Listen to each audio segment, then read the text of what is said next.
Barbershop Podcast, episode, what do we got there, Ryan? 50-something. 50-something, coming to you from Botzo Studio here in Hamilton, Ontario, where we like to say the music is as hot and heavy as the air used to be, I guess, about 20 years ago. Yeah. Now it's full of incredible art, incredible music scene, and again, we're right here in the middle of it. And one of the things we've had a lot of success with, and we really enjoy having on the show, are the singer-songwriters that are so relevant in this community, and not just in this community, but in the area surrounding Hamilton. And we have what I would like to consider an honorary Hamiltonian in the studio tonight, Mr. Duane Rutter, a Tobacco Belt troubadour, singer-songwriter, extraordinaire. I really like his stuff, and he's here to help share his story and sing some songs. And how are you doing?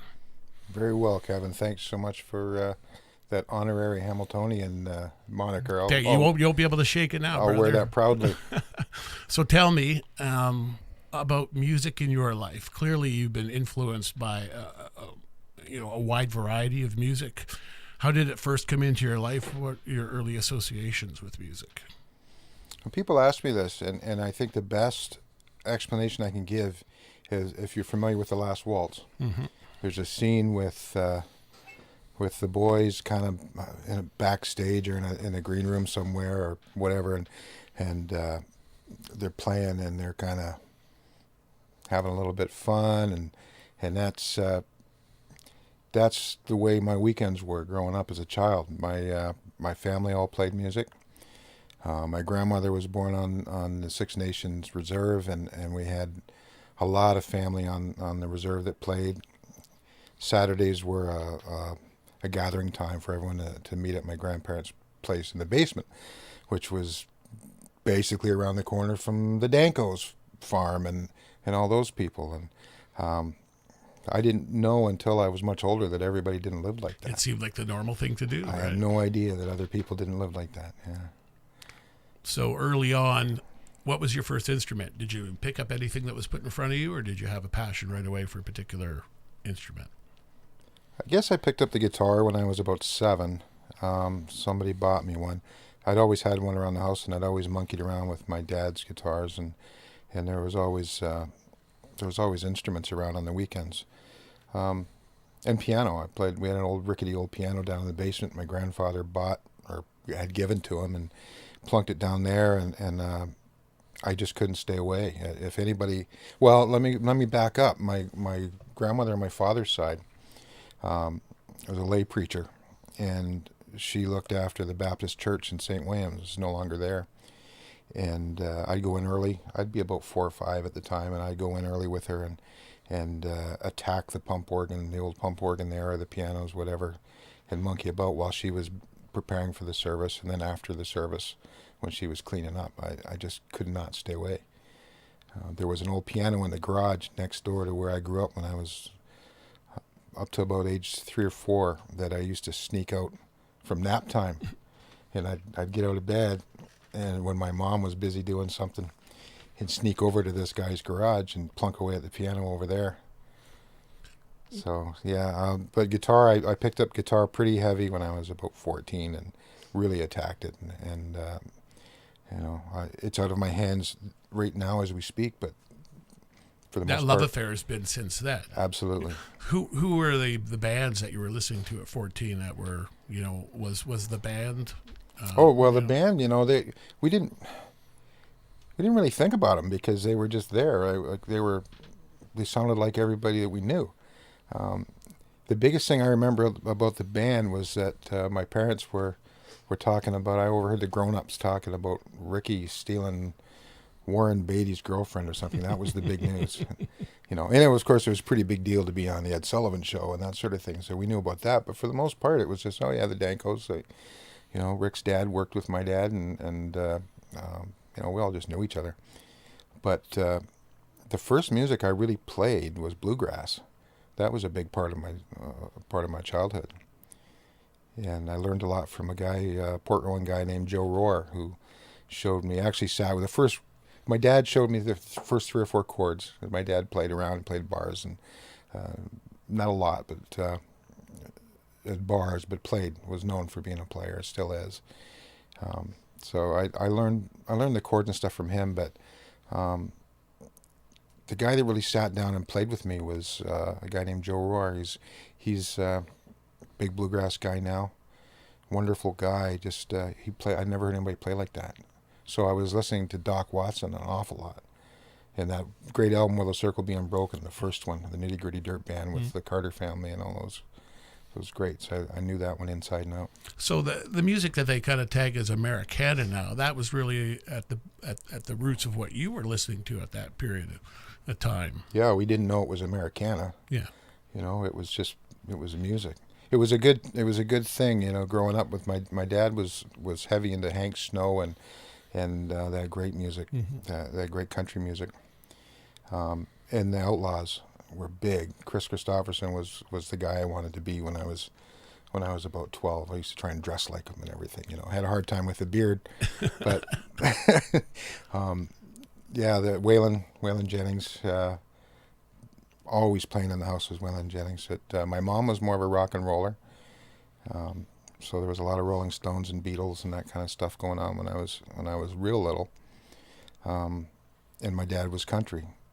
But then when the outlaw movement kind of came around, both melded, and my mom and dad sang all that stuff, all those Chris and Rita duets and Waylon and Jesse duets, and that's my favorite memory is falling asleep while everybody's out playing, and it'd be later in the night and the music would get real raucous, and then as people started to fade away, it would get soft. And I could hear my mom and dad singing. I'm getting chills just thinking about it now. And that's the thing about music; it can literally take you back to Grandma's kitchen. You hear that, you remember where I was the summer that came out exactly. So it touches something in, I think, everyone's psyche that's very special. Sure does. Do you remember your first record that you spent your own money to buy? Yeah, it was called "Get It On." It was a Ronco Greatest Hits. You're not the only one. I think they sold a few of those. Yeah. I still have it, and I think the next one was, I think it was a Woody Guthrie compilation, if I'm not mistaken, probably. But I was also, that was in the early '70s. I loved Alice Cooper. Yeah, I was a big Alice Cooper freak, and all that glam stuff. I loved that glam stuff. But at the same time, I was listening to the glam stuff, and I was listening to Wilf Carter. Yeah. I didn't really see any difference between any of it other than the costumes. Music was music, because where were you living at the time? I grew up in a little town called St. Williams, and we moved to another little town called Walsingham, or Dancing Pig, and at about 1968, 69 or so, we moved to Walsingham. And I lived there till I was 17, and I moved out on my own when I was 17. Did you find that music was used to identify certain, cultural groups when you were in high school? Was it like the Mods and Rockers, or was music kind of everyone embraced all types of music? Because no, out our way, out that way, it was the big corporate rock thing was what was happening. I don't know how I knew anything about the things I knew about. I was just so passionate about wanting to learn. The old story where you pick up a Bob Dylan record and go, well, where'd that song come from? And then you find out where that song come from, and then you go, well, where'd that song come from? At one point, my grandparents bought a hi-fi from one of my uncles and all his records. And I was like a kid in a candy store. There was everything in there, from Sing Along with Mitch to one great record. It was a blues anthology. And I didn't really know anything about the blues. I would have been about 11 or 12 at the time. And it turned me on to Jimmy Reed and Gatemouth Brown and Eddie Cleanhead Vincent and those guys. And I just didn't know anybody else. I'd never heard this stuff before. I didn't know anybody else who knew anything about it. The music, back to your question, the music was for everybody I knew, except the bluegrassers and whatnot, who were very specific about bluegrass. The only music that anybody listened to was whatever happened to be on the radio, and that's what was supposed to be good, because that was on the radio. But No, man, I was way far away from any of that. I was going to go hop a freight train and be Woody Guthrie about 30 years too late, you know. Do you remember your first performance, either as a solo or group? Because you must have played with a few group of guys. Oh, well, I did. I guess the one that really stands out, the first time I got paid, I think, I was 14, and I got hired to play guitar in a band that was playing this place called the Lower Inn in Delhi, Ontario. It was like a cavern and had dripping walls and drunks and people throwing stuff and 14, I drank my face off. Nobody seemed to care. Fight breaks out halfway through the first gig, my first set. I'm playing an old National Arts top that somebody found jammed between a furnace and a wall at the Port Rowan Legion. I came home from school one day and there it was. Oh, we don't know what to do with it. Turns out somebody had left it there because my dad would try and get him to play, and I don't have my guitar. And they say, now you do, right? And they forgot all about it. So I come home one day and there's this old Arch top. That was the only electric guitar I had, and I'm at this gig, and I loved this guitar so much, and I literally, watching bottles flying back and forth, and I'm just loving every minute of it. I had, I'm 14 and I had 40-year-old women, looking at me. It was good right stuff. on. It was good. It was scary too, and I literally went behind my amp and crouched at one point because the bottles were flying around.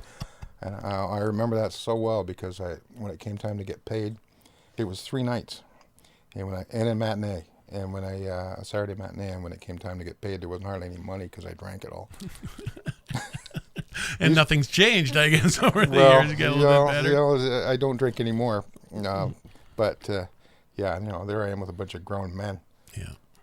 How about writing? At what point have you always been a songwriter, always wanting to do your own stuff, or is that something that kind of evolved out of the love of some of these other people? I've always, I had my first poem published when I was probably about 7 or 8. These people came to the little rural schools, and they were trying to find geniuses or something, right?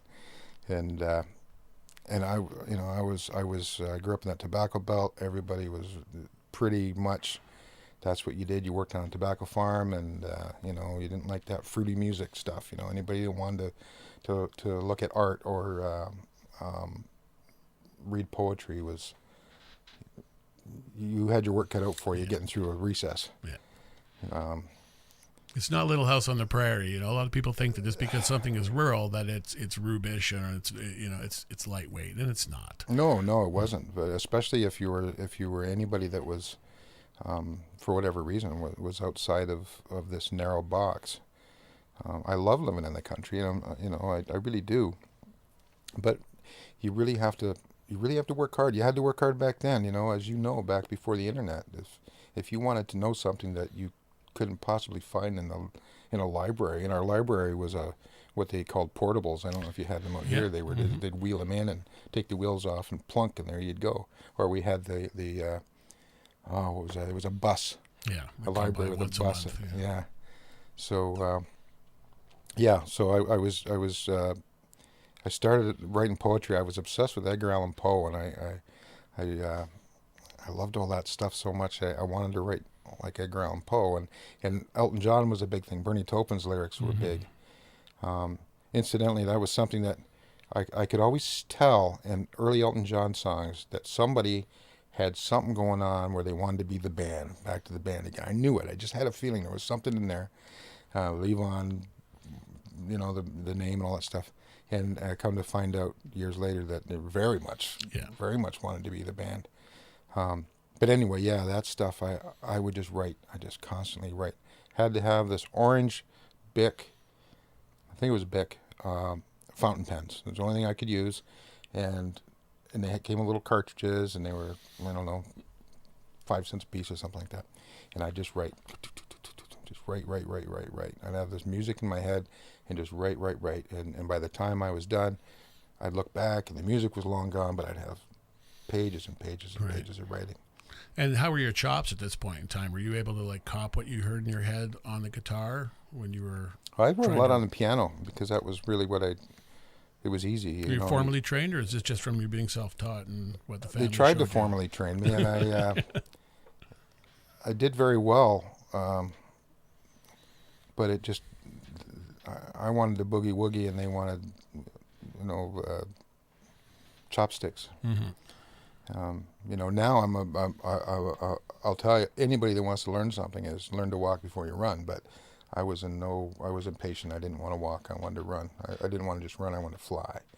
So I was writing songs on the piano, and then when I first started playing guitar, immediately began writing songs because I couldn't remember the ones I was supposed to learn, for one thing. And it was just this vehicle of, it was like waiting in an elevator in a building that everybody's standing around looking miserable in, a normal building, a normal life, and normal walls, and a normal ceiling. And then the elevator door opens up, and you're looking out at this, your heart's desire, Right. And who were you listening to yourself or looking up to as a writer? I know you touched on a few people, but were any of the, who you would consider the heavyweights? And again, keeping in mind that there's no internet, and you have to source the material. You have to get that magazine that mentions it, or and then go to the record store and order it and wait for it to come in in order to listen to it. How did you find a lot of your inspiration, or did you just kind of get into your own music at that point? No, I as I mentioned, the Christofferson thing, I wanted to write like Chris Christofferson, and Bob Dylan, and of course, the closest thing to folk music you could get at the time was Neil Young and that sort of thing. And to this day, if you're at a house party and someone has a guitar, they want you to play a Neil Young or John Prine. Now, there was another one. The first John Prine record just totally blew my mind. All those great songs. Well, what about your, we'll go ahead a few years, because I want to get to some of the music. You brought some recorded material, and you're going to play live for us as well. Tell me about your early experiences with recording, and then bring it up to your first CD that you actually put out. Well, I started recording. I didn't know how to do anything, and we didn't have any money, and I didn't know what to buy if I had money. But I worked in tobacco harvest one summer when I was 13. Hang and kill, if anybody out there knows what that means. And 13 years old, up in this building, shoving big, heavy sticks of tobacco. And anyway, saved up my money, and I bought a Sears stereo. It had an 8-track recorder on it. Yeah, I think I had one of those. Yeah. Sound design. Yeah, exactly. Yeah, they're still kicking around pretty cheap now. Did you get the free 8-track with it? I did. Oh, mammy. Oh, mammy. Yeah, there was something there, but I remember. Mammy blue. Yeah. Oh, yeah, they're all coming back to me. Yeah, there you go. Yeah, I got this thing, and it had come with a couple of little cheap little eighth inch jack mics, and so I figured out. I also had a little. Somehow I'd acquired a little portable cassette player, recorder, so I could record my songs as I wrote them. And so I figured out somehow that if I recorded the song on the 8-track and then played it through the speakers and then pushed record on my little cassette player, I could overdub. And so I wrote all kinds of things like that. And I overdubbed as many times to the point where you couldn't hear the original track anymore. And, a lot of hiss, but I was, wow. And then when the 4-track recorders came out, I don't know, that was like 15 years later, something like that. I would just hunker down and I didn't really, I played gigs. I played in blues bands as a bass player, and I played in country bands as a guitar player and bassist. So I was gigging all the time, but that was the little, the D circuit bar thing. In the meantime, I was just hunkered down, man. I could not believe that I could add all these instruments, because I play a lot of instruments. Right. I could just create, whatever I could think of. And however I had to make that sound, I would do it. It was wonderful. And building not only this engineering experience, but an arsenal of songs too. You must have got quite a few at a certain point. Yeah, there's hundreds of them out there. About 3 good ones, but there's hundreds of songs out there. Well, when did you get it in your mind that I want to do a serious recording, and I want to release it and get it out there? And when I was about 9. But It was an expensive thing, and from a pretty early age, I was a single dad, so that kind of kept me out of touring, at least too far away from home. Yeah. Because I raised a boy from infancy to, he was 10 when I got married. But so I didn't have any expendable income to speak of, nothing. And if anybody had sometimes some of my friends would be throwing a couple $100 in, we'll do this record, and I just didn't have a couple $100. So in the meantime, I was writing these songs, recording them, making these little demos on my own, sending them everywhere, these cassettes all over North America and beyond, and getting rejection letters. I got my first rejection letter from Capitol Records when I was 15, and I've still got it. I didn't care. It just said my name and Capitol Records on the same piece of paper.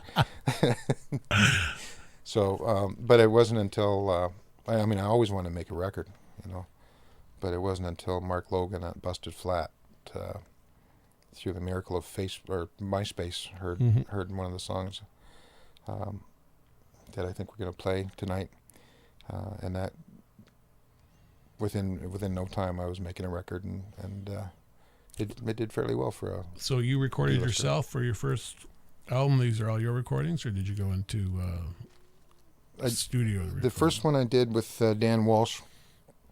I'd become part of the Fred Eaglesmith sort of outer periphery, and Danny, a couple of people had offered. I had an offer to go to Nashville and stay in his cabin and make a record, and I couldn't go to Nashville. I couldn't get away, and Danny offered to make this record with me, and we did it. And it was in a little place overlooking Lake Erie, down outside of Port Dover. It's a pretty nice setting, a little tiny room, but we made it in about a month, I guess. So it was all him and I pretty much playing all the instruments, but we had, Alfie Smith did wonderful. One of the hidden tracks on the end. Alfie's on, and we had Carrie Ashworth played bass on a few things, and Cindy Dell and Jen Rickman did background vocals. So it was a produced record. Yeah, and took on a life of its own. I imagine every time I've done one, it's like a baby, It gets uncomfortable and a bit twitchy, and you can hardly wait for the thing to come out, but you just love it. It was interesting. So much of you is into it. I'd done all my recording on my own, and nobody had produced me, nobody told me what to do. So Danny and I would stay up late drinking and smoking cigarettes, and come out of this room of blue, and the next day I'd go back, and he would have stayed up longer adding things. And sometimes the music wouldn't be what I left. I'd come back to something completely different. And it took a while to get used to that. It took a while to kind of like what I was, I wouldn't say like, but accept. Yeah. Someone else toying with my work. But I've done 2 records, that one and never, that was Waiting Room, and Never Bet the Devil Your Head, which I did in what used to be a closet in our house, and I did everything, all the vocals, all the keyboards, the drums, everything myself in that little room, and it's a more organic, more me kind of sounding thing, less polished, which interesting. You go from your polished record to a less polished record. You'd think it'd go the other way. No, quite often it doesn't, though. Yeah. Okay, well, it's all real. The feel is fantastic. So a labor of love from Duane Rutter. This is Rachel Songs. Rachel Sings. Rachel Sings, sorry. I couldn't find my glasses. That's okay, man. Right here, barbershoppodcast.com.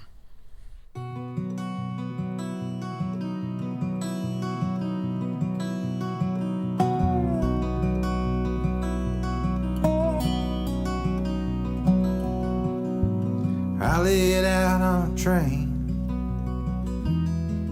Didn't take too long to get there.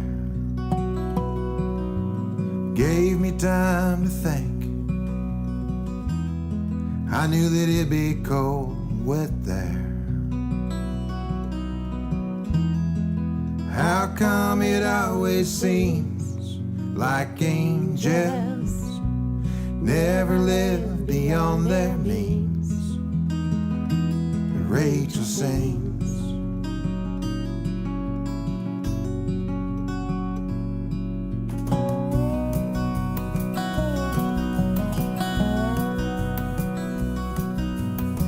hit town by sunset. Saw my uncle in the laundromat. He didn't know me. When I told him who I was, he just took off his old hat.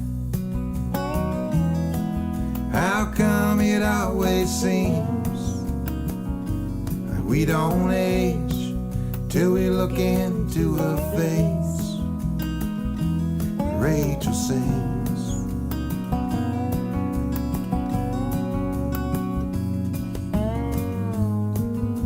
She never called, I never wrote.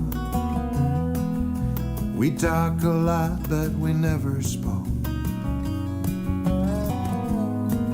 Her kids and mine, they were gonna meet, and they'd talk a lot, but they'd never speak.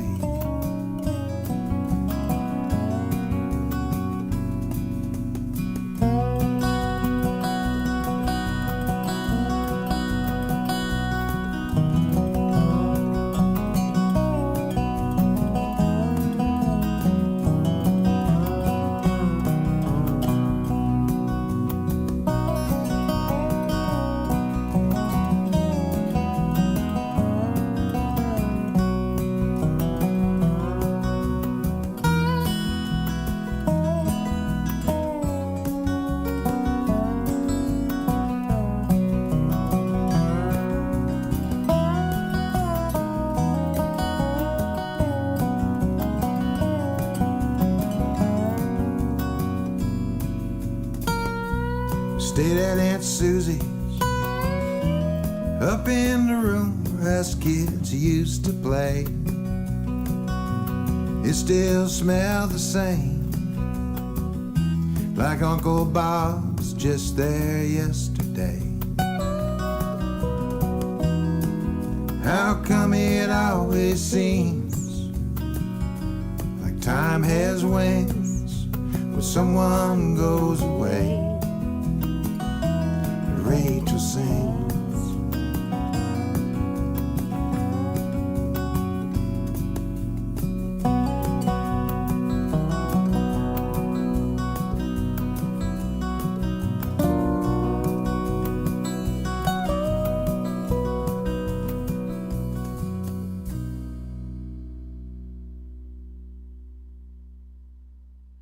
Rachel Sings, sung beautifully by Duane Rutter, who we have here at barbershoppodcast.com, your only source for awesome music in Hamilton and worldwide. We have a worldwide reach, don't we, Ryan Cannon? Yeah. It's the fickle finger of fate that goes all the way across the world. Yeah. And we've got fans, I won't say how many, but, in all sorts of places. More than 2.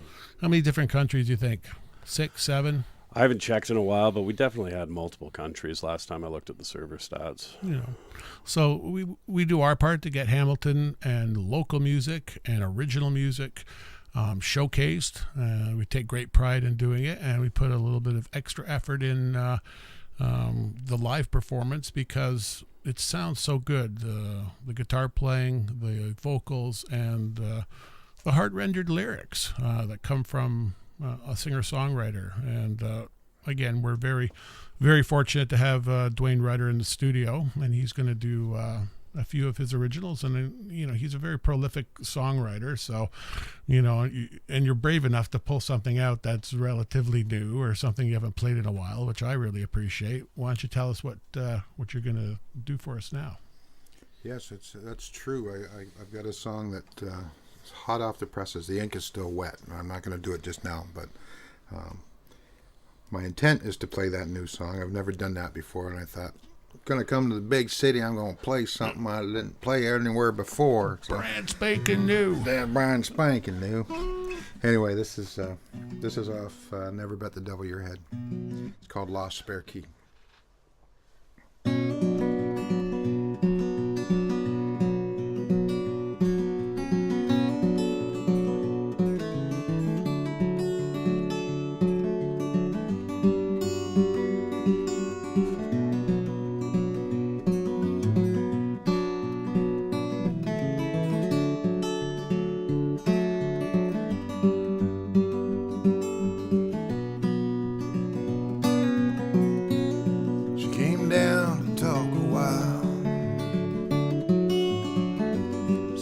if anything had changed. I had her stuff all in a pile. Said you're gonna miss your train. That brought water to her eyes, just enough to turn them red. Just think of truth uncircumcised, bleeding postcards in her head. And she told me I was crazy, and she didn't understand how someone could be so lazy, yet always in command. And said she was mistaken, 'cause I've never been the boss. In fact, it's me who's shaking. Now baby, please get lost.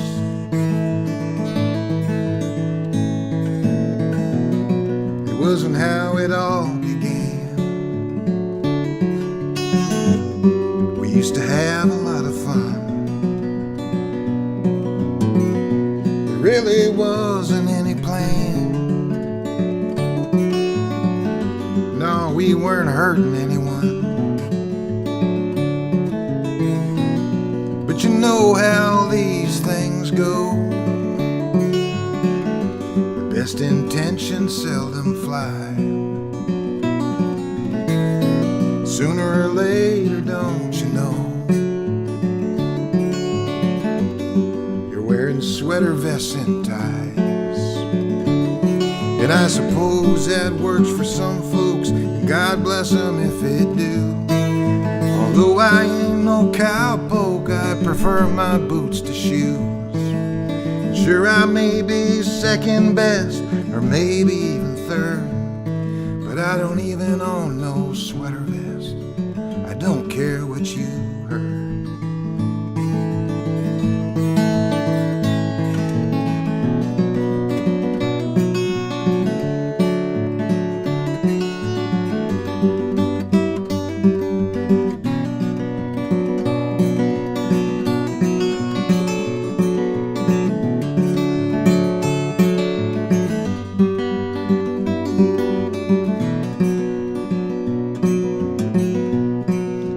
Coffee in a pan, served her lukewarm grounds and all. The best that I could understand. She came straight here from last call. She woke me up when she came in. She must have found that lost spare key. We took them old wheels for a spin. Then she spun them wheels on me. And I suppose I could have let her have her own damn way again. I knew I could not forget her, and besides, she was my friend. But the next time she goes off half-cocked, the other half will catch. She'll soon find all the doors are locked and all the windows latched.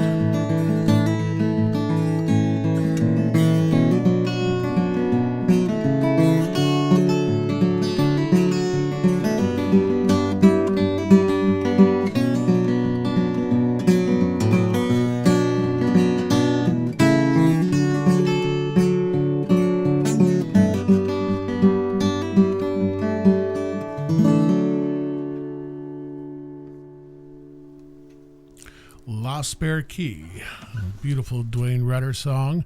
If you get the opportunity to see Duane, I highly recommend it.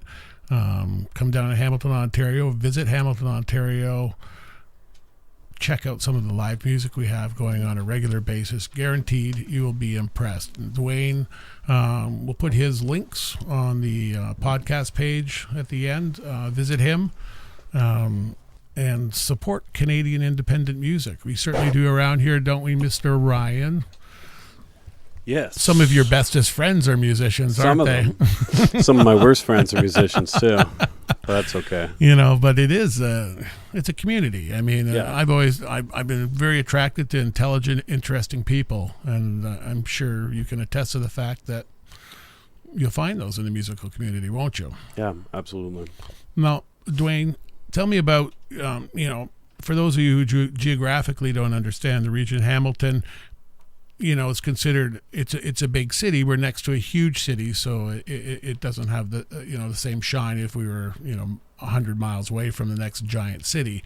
But for the people who are south of Hamilton, between the two Great Lakes, it's quite often the first large urban center that artists and musicians gravitate to come and find a market. Tell me about your early experiences in Hamilton.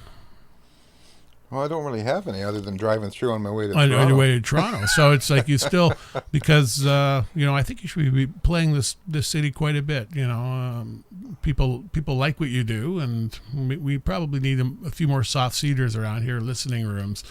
It's hard sometimes when your job is to sell booze to tell stories at the same time. Playing live, that's a part of what you do, right? Yeah. It is, but I'm also a journeyman. I'm a gun for hire too, as a guitarist, and which I really enjoy. I do enjoy being in the background, and I'm not terribly comfortable being out front. I do it, and I enjoy it while it's happening. I'm never sure when I'm doing it what's going on. I tend to close my eyes and let it go, and I open my eyes and, oh, you're still here, or not. Right? Yeah. But I get loud and crazy too. I love getting loud. Yeah, it's therapeutic beyond belief. Like, not only in the process of writing, so you don't stew in your own juices many times, but to for me, I remember going to Shirkston or go to the Quarry, and I would scare the hell out of myself jumping off the 30-foot tower, the 50-foot tower, and it was that fear that I got off on. And when I started winning public speaking awards and things like that in grade 4 or 5, my knees were knocking. I was terrified, but it dawned on me that no one else knew that I was terrified. So there. And you still see to this day, there's some performers who just never have that wash of emotion. They're just so comfortable and kind of crave what they do. But I think that especially when you're singing your own material, there's a certain trepidation in going and performing live. Do you find, the coffee house, private concerts, there's a whole community of people who are hungry for original singer-songwriter music. And again, you said you had a number of years where you're raising your son, who is also, quite a talented musician in his own right. Yeah, so tell me a little bit about him. Yeah, Joshua Patrick Rutter. He's 25 now. He's the age I was when he was born. Little guy, grew up. I never hid my guitars. Made my instruments precious and out of reach. There's a great picture. I've got a Paisley Strat. I've got another one now that he bought me. He got me for Christmas last year to replace the one I had to sell because we were poor and I had to sell something to buy him presents one year when he was little. There's a great picture of him. I've got the guitar in pieces. I've got the neck off, and I was doing some work on it. He's in his diaper. He's just little, and you see him from the back, and he's reaching up for this. He's just reaching up to touch this instrument. It's beautiful. But when he was 4 or 5, we lived in Port Dover. We were the famous couple wandering around town all the time. He got this fascination with banging on things in a rather rhythmic way.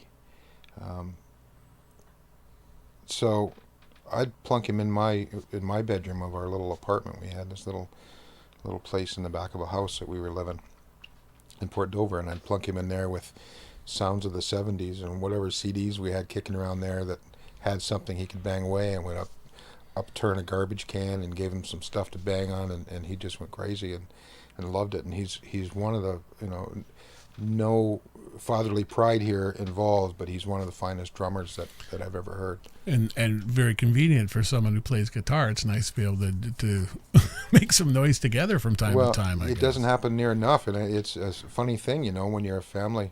My dad played, and him and I could probably count on both hands the number of times we've actually sat and played together. Really? And Josh and I, there's nobody I play with, a drummer, that can that has that feel. It's like when they talk about the blood singers, the brothers, the Everly Brothers type thing, and that blood harmony. He and I seem to have that blood groove we lock into. But he's a great songwriter too, and a guitar player. I marvel. When he's around the house, and I'm he's long since moved out, but I'm puttering around in the kitchen, and I hear this stuff that it took me twice as long to learn, and he's just sitting there doing it, and I want to smack him. But osmosis, I don't know. He's really good, really, really good. Well, it's nice, because it's something that you've dedicated such a big part of your life to, and to have that, at least appreciated, respected, seen in a light that where its value is understood. Yeah. It's nice when you become an old man and you wonder about your legacy with your kid. It's nice to know that you had that kind of positive influence. Let's talk about your most recent CD. We're going to play a couple tracks off of that. How was the experience different going in the studio the second time from the first time? Well, the studio was upstairs, so I didn't even know I had a record done until one day I'd sequenced all the tracks that I'd come up with, and I was listening to them on the iPod, and I was just watching TV, not really just looking at the pictures while I had this thing going, and I went, and it was finished. I don't know how many songs, maybe 10 songs or something on it, and it was done, and I went, hey, that's my record. Because Mark Logan from Busted Flat had been after me for years to get that second record done. And what a great problem to have when you've got somebody like me who sells very little, not much of a draw, yet I've got a record company that is pushing me to make more records. He's losing money on me, man. He cut me free, and he'll soar. But he's got this real faith in my writing. He really likes my writing, so he was after me to make this record, and I kept saying no, my songs are garbage, and I'm not putting anything out until I can proudly send them on their way. And one day I realized it was done. I'm pretty proud of it. It tanked, it was released and did nothing, not one review, but I like it a lot. And it's forever, and it's not like cheese, or maybe it is like cheese. Some cheese gets better, the longer it sits around. There might be a few people think it's like cheese. I've always said that I don't understand why there's this pressure and people under the timing, and to put it out. It's just a matter of someone will discover you, and then someone will discover your catalog. So this stuff is forever, which is really neat. Just like Barbershop Podcast, you're going to be on the internet forever. And it's been good. It's been really enjoyable so far. I'm looking forward to some more live performances. Ryan, you've got the audio sounding really good. You'll be really impressed when you hear it back later. Interesting kind of long title for one of the ones we're going to play. Been a long time since I talked to my Marie. Little story you want to share with that song, or no, just it speaks for itself? I can't share any of the stories of that song. That's why you have to buy the CD. The answers are contained inside. Oh, you know what though? I try and write in ways. I think it's very hard to explain to people that when you write, you can't help but have something of yourself in it, because it has to go through your filters to go from in here to out there. But they're not always true. They're not always exact replications of something that's happened or characters that we know. It's like a dream where, it's your Uncle Jim, but he's got Aunt Greta's hat on and his feet are, inside out. And they're Billy Watkins from grade 2 all of a sudden. But it's still Uncle Jim, Yeah. It's the same thing. I do understand that, because if people have an idea you're writing about them, it's like they get quite offended because they're either, that never happened. It's like I never said it was autobiographical. It's just a nice story. All right. Well, we're going to spit it. You want to spit it up there, Ryan, for us? We've got some more Duane Rutter coming for you here at barbershoppodcast.com. It's been a long time since I talked to my Marie. It's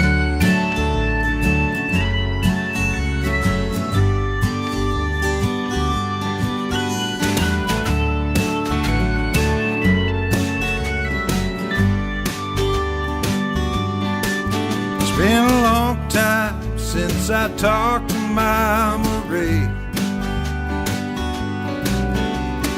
Last time she said she'd had enough of me. She said I broke her heart and I had no right to call her that or any night. That was back in 1993. It's been a long time since I talked to Mama Ray.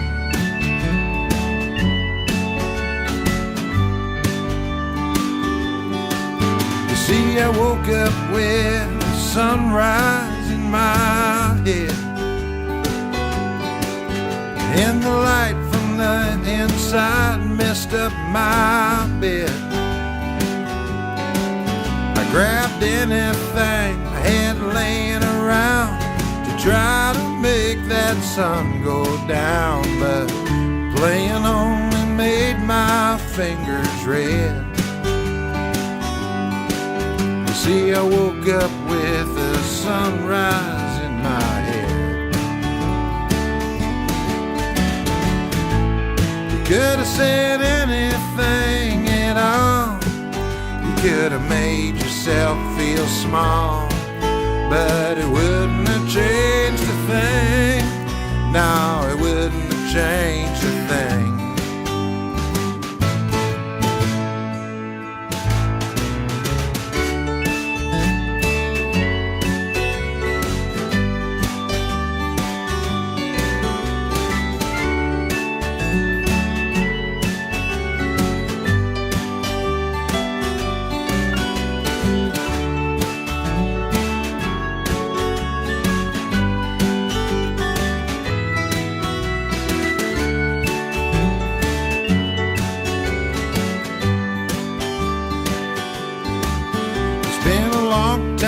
Since I talked to Mama Ray. Last time she said she'd had enough of me. She said I broke her heart and I had no right to call her that or any night. That was back in 1993. Been a long time since I talked to Mama Ray. It's been a long time since I talked to Mama Ray.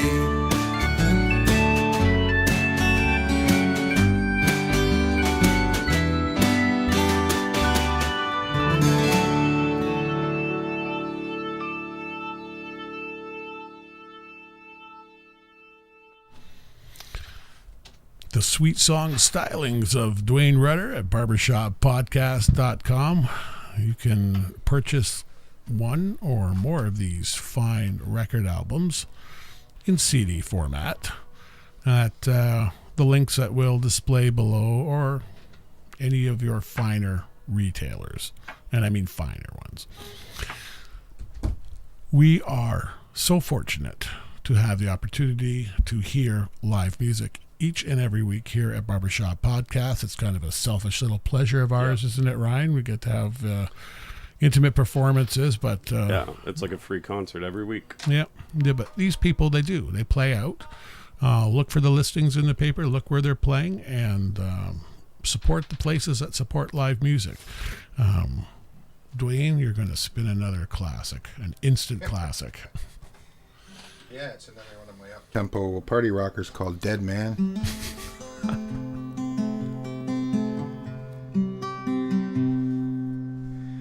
Yeah.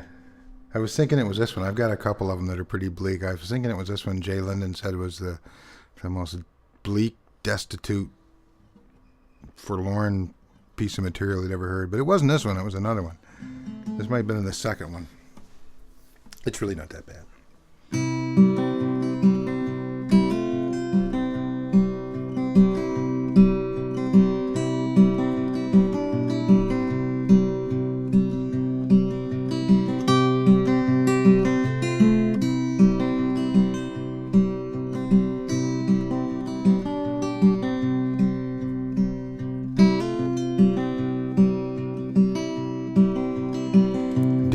sits in a downtown Toronto hotel,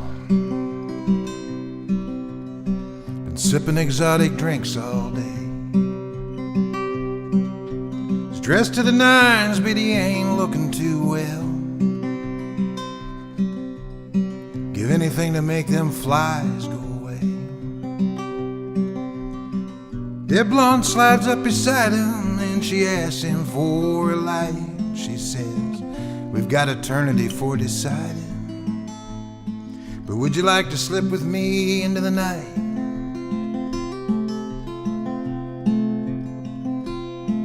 And before he can say boo,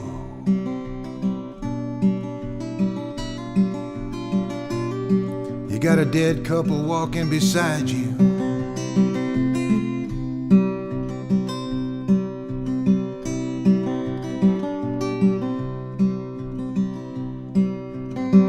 Dead man staring out a window. Ain't nothing on TV and it's raining outside. Figures most of his problems are simple. Got a hell of a lot easier since the day that he died. He knows he's gotta leave his apartment, and he knows it's gonna be pretty weird. Seems like everything gets packed up in boxes when it's time to be a memory here.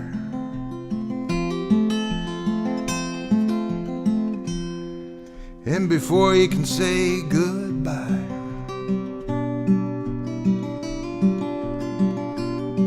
you got a dead man walking beside you.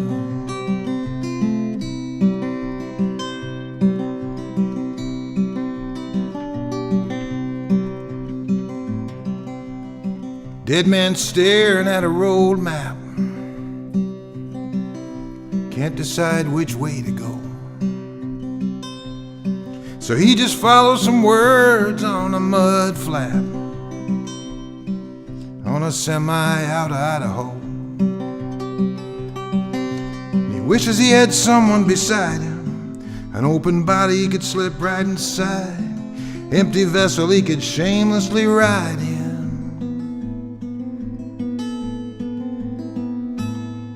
an empty heart where he could easily hide.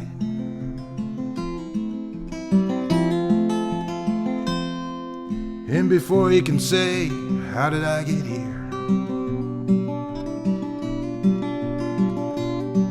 You got a dead man living inside you.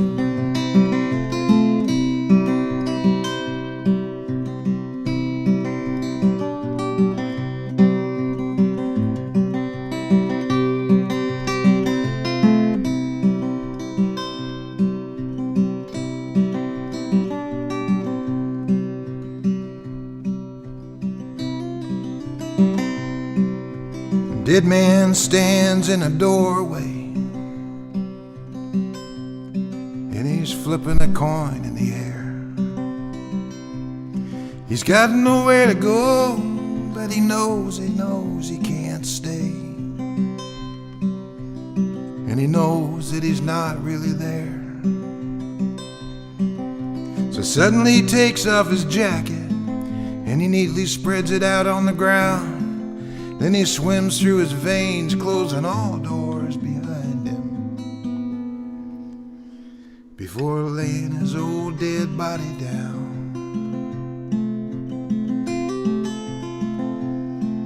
And before he can say boo,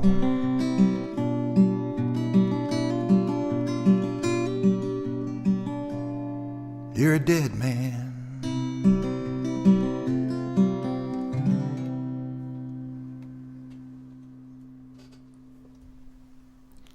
BarbershopPodcast.com, where you get the real stuff, you get the good stuff each and every week. Looking forward to more music from Duane Rutter. We have all kinds of great guests coming on. Look for our Facebook page, barbershoppodcast.com. What are some of the other ways people can avail themselves of our wonderful music show there, iTunes, Ryan? Stitcher, the website, Google it. Google it. Yeah, we're owning that now. Yeah. Yeah. Yeah, iTunes is one of the easiest, and it helps us too, subscribing on iTunes. And one day we can maybe actually rise up the ranks of the iTunes listings, and that all goes by subscription. So Yeah, if you're going to the gym, there's nothing better than, plugging in your Yep. iPod or your iPhone and listening to on iTunes or on their podcast app. yep, While you do your workout, a good hour of not only interesting stories and insights, but some great live music. yeah, Gotta like that great live music. So I'm equally fascinated with the with the title of the last song we're going to play off the second CD, and I won't ask you to get into it, but in the recording of Stalin's Shoe, was there any imagery that you were using while you were recording it to get a certain feel across? Is it it sounds like it's harking. The imagery is incredible. Yeah, I use words quite often to paint, basically. The words may not necessarily come together in sentences that make a lot of sense, but sometimes the words look so good together, or they feel right together, that it's like a second use for the medium of the words. There's the sentence you can read and go, I know what this means. Right. And then there's a collection of words that together put something in your head before you even read what the words are. And Stalin's Shoe was one of those things where that whole image of Joseph Stalin's shoe, something stern about it, Yeah. something severe. The whole song, I kind of know what's going on there. It wrote itself through me. I did very little editing, but there was some serious bad things going on out in Woodstock, Ontario at the time, and I was in a day job where the public was looking for a lost girl, and I was in a day job where I was out amongst those very fields where they were looking, and every time I saw something, it made me nervous. And that is sort of, this is the most I've said about that song. It's that's sort of the underlying theme. There are more words, there are more things going on there. That's not the whole thing, but this song really disturbed me. It made me very upset after it was written for a while. I just felt uneasy for a while. And as a songwriter myself, in many occasions, I've done the same thing where the song comes out, and it isn't until after that you start to pick it apart and analyze it that you can actually put together what it's about to its full extent. Maybe it's a key, a phrasing, two words, as you said, together, but for people who don't do that, they find it hard to believe that something like that can happen, that you could actually write down a series of words and still not be absolutely conscious of the subtleties of the song. And we won't get into any more detail, but the stage is set. And this is Stalin's Shoe from Duane Rutter at barbershoppodcast.com.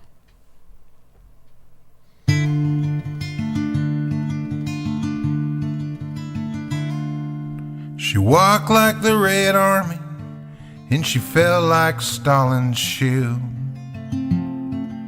She waited by the hydrant till the little one was due. She carried on with farmers and mechanics in the town. She left her journals open with the writing facing down. And the planes flew overhead through the oxygen in clouds, dropping loaves of homemade bread on the hungry waiting crowd that had gathered down below, where the flyers advertised quite exactly where to go with their baggies and twist ties.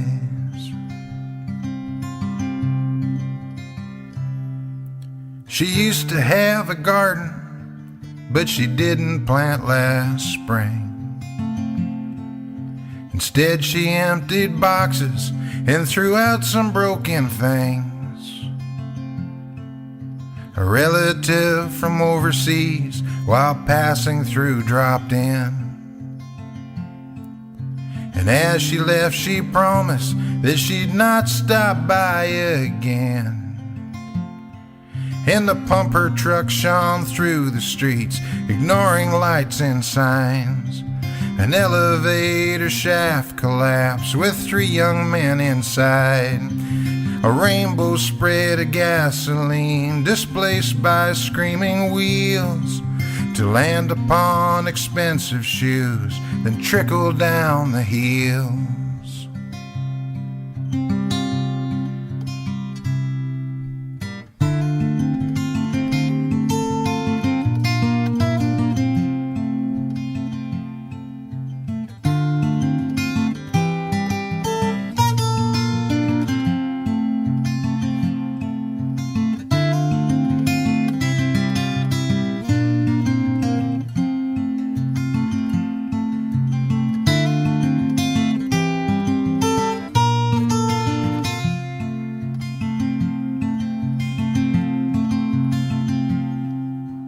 Color box of champagne ashes spilled across the floor. A couple flakes of cheaper vintage kissed the front screen door. A tomcat from across the street approached the ashen mesh. She shooed the beast away and placed the stray dust with the rest. And the divers searched the rivers and the reeds along the bay. With grappling hooks and weighted chains, they'd lift and cast away. On foot, they'd lift old rolls of carpet, blankets, shipping crates. They'd tramp through vacant, weeded lots and heavy, rusted gates.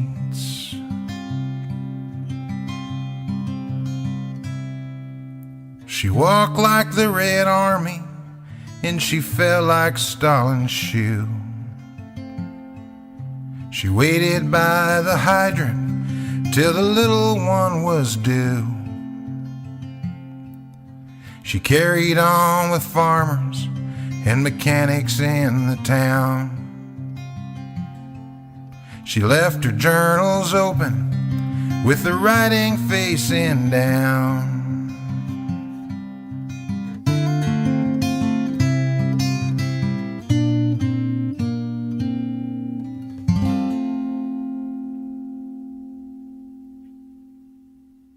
BarbershopPodcast.com, your weekly source of awesome music from Hamilton, Ontario. And we're going to go right to Duane, and he's going to play a couple more by my request here at Boxo Studio. Ryan and I, you ready, Ryan, for this? Yeah. This is I'm always ready. And one of the songs, I'm going to let the cat out of the bag, literally. Did you write it today or? Yeah, this afternoon. This afternoon. This is as fresh out of the oven 4 hours ago as it gets. And to be ballsy enough to come up and play something that soon after writing it is incredible. I'm really honored again to have you here, Duane. So I'm going to turn the floor over to you. If I wouldn't have said something on Facebook that I was going to do it, I'd probably not do it now. I've got, this is my chicken scroll here, a chicken scratch. I wrote another song. I wrote 2 songs today. It's unprecedented for me. Anyway, this is called Cat Stood in the Footlights. For now, that's what it's called.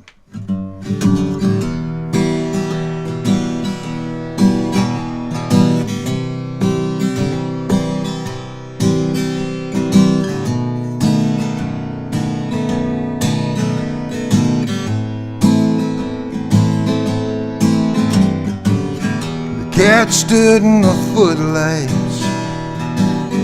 threw his shadow around, made fun of the big dogs there, then he headed back into town.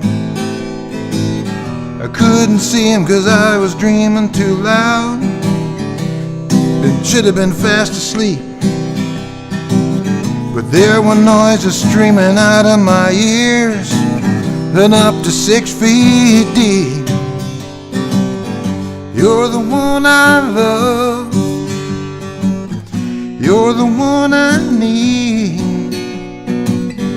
You're the one that tells me to figure out why there's no cuts when I bleed.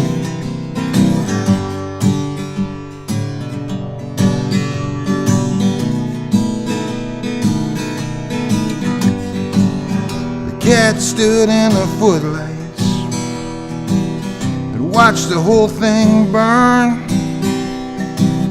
He said something about a kettle called black and how we won't ever learn. I tried to get his attention, but he was already gone. Too bad, said the Alabama mama who'd taken it in all along. You're the one I love, you're the one I need. You're the one that tells me to figure out why there's no cut where I bleed.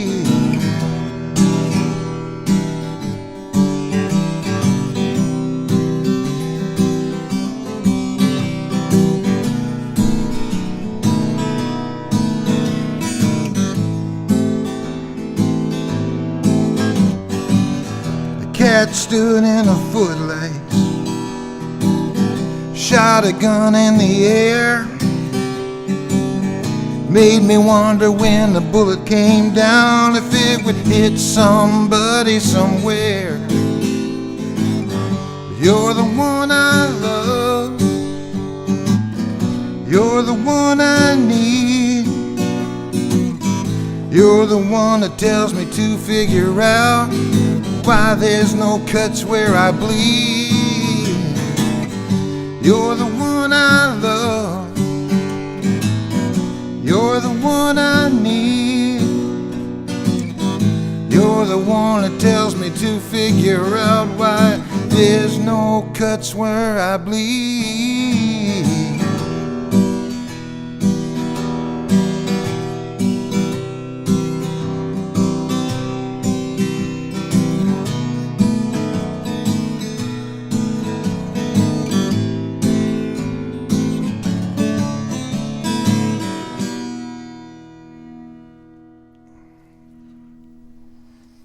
Duane Rutter breaking a brand new one here. Cat caught in the Footlights. Cat caught in the footlights. In the Footlights again. Stood in the footlights. Stood in the Footlight. It might be cat. Played so wonderfully. No, it was like you've been playing it for years, and that's the sign of a professional. Duane Rutter is the Simcoe songster. We have him here, the North Shore Sun. And if you're down in that area of Ontario, and you're fortunate, if you happen to see his name on a marquee, go in there. But in the meantime, probably the next best thing is here at Barbershop Podcast. Before we wrap it up, we're going to get Duane to bless us with one more of his offerings. I got to say that the only marquee I know of in Simcoe says over 3 billion served. I'm not up there.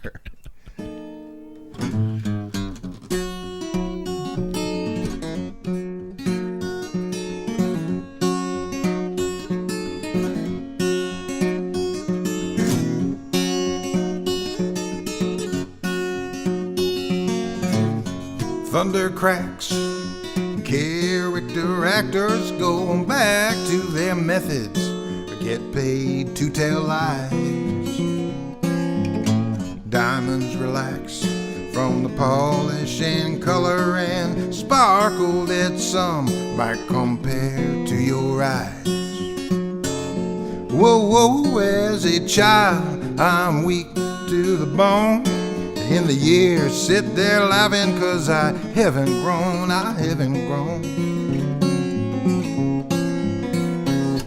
Just make one smart remark and I'll take you straight home, and I'll never forgive you for following me.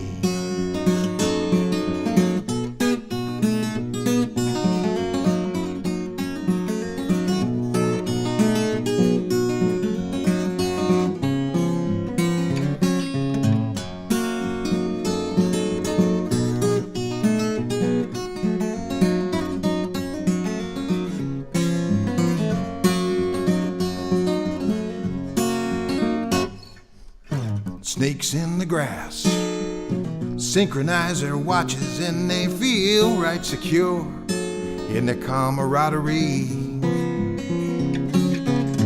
One little dancer refuses to join, and the others, they can't understand how he can still be happy. Whoa, whoa, as a child, I'm weak to the bone, and the years sit there laughing 'cause I haven't grown, I haven't grown. Just make one smart remark, and I'll take you straight home, and I'll never forgive you for following me. Whoa, whoa, as a child, I am weak to the bone, and the years sit there laughing 'cause I haven't grown, I haven't grown. Just make one smart remark, and I'll take you straight home, and I'll never forgive you for following me. Just make one smart remark, and I'll take you straight home, and I'll never forgive you for following me.